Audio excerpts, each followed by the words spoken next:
En 1993, Virginie Joron, vous avez 20 ans lorsque la dernière mine de fer de France, à Moyeuvre-Grande, arrêtait son exploitation. En Lorraine, on retrouve des traces de l'activité métallurgique datant de l'époque romaine. En 1956, les Sio fourneaux produisent 425 000 tonnes de fonte.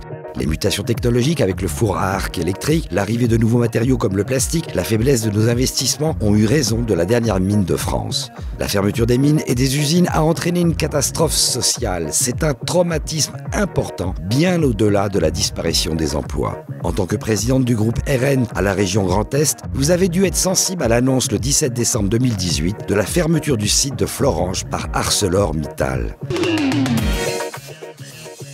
Quand on parle du loup, le loup pour les peuples européens, c'est bien entendu Bruxelles avec en 1993 l'entrée en vigueur du grand marché unique européen le 1er janvier et celle du traité de Maastricht le 1er novembre.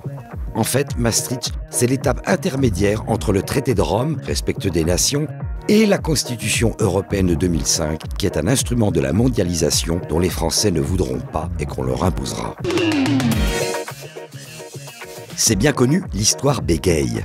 C'est particulièrement vrai pour l'Algérie lorsque l'on compare 1993 et ce début d'année. En 1993, un bras de fer entre les islamistes et le gouvernement sévit depuis 2 ans et durera 10 ans. Des observateurs indépendants parlent de 15 000 personnes tuées par an. Le conflit commence en décembre 1991 quand le gouvernement annule immédiatement les élections législatives lorsque le Front islamique du salut arrive en tête. Elle se terminera en 1999 par l'élection d'un nouveau président, Abdelaziz Bouteflika. 20 ans plus tard, avec le scrutin du 18 avril 2019, le problème se repose avec une jeunesse très mobilisée qui représente 54% de la population. Ce nouveau conflit n'est pas sans conséquences pour notre pays qui risque bien de voir arriver une marée algérienne. Moi, j'exagère. Le journal Le Parisien a relayé une étude montrant que 15 millions d'Algériens sont en mesure de résider en France au titre de la binationalité ou du regroupement familial. Ça va être la fête! En 1993 sortait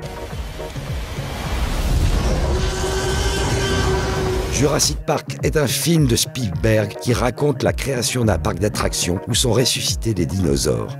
Le film est devenu le plus gros succès financier jamais réalisé jusque-là. Les critiques saluent les effets techniques, mais restent mitigés sur le scénario de cette fiction.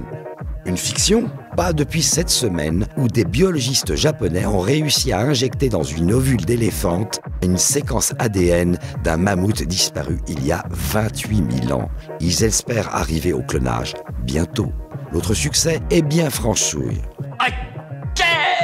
Bon, vous le savez maintenant, je veux parler des Visiteurs. Réalisé par Jean-Marie Poiré, le film raconte l'histoire de 2 hommes, le comte Godefroy de Montmirail et son serviteur Jacouille la Fripouille, transportés dans le temps du Moyen-Âge à nos jours. Bien entendu, nos 2 compères retrouvent dans les temps modernes leurs descendants dont les positions sociales sont inversées. Plus généralement, le film fait rire sur l'anachronisme des perceptions. Oh, pourquoi ça pue?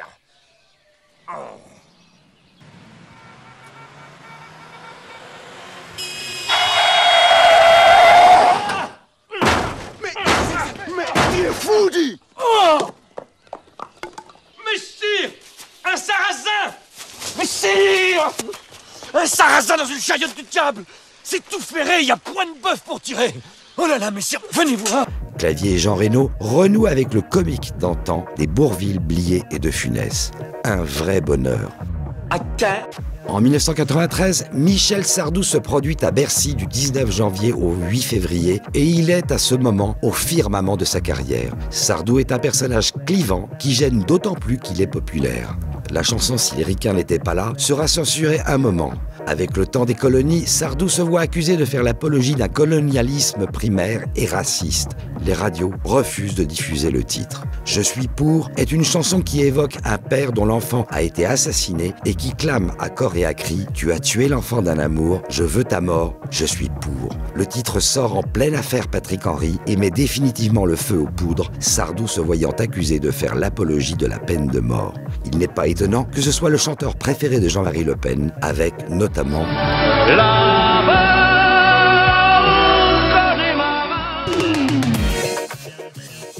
Alors, la fermeture de la dernière mine de France. Maastricht, la guerre civile algérienne, mais aussi les sorties de Jurassic Park et des Visiteurs, ainsi que l'apogée de Sardou. Que pensiez-vous de tout cela quand vous aviez 20 ans? Et maintenant, avez-vous changé d'avis?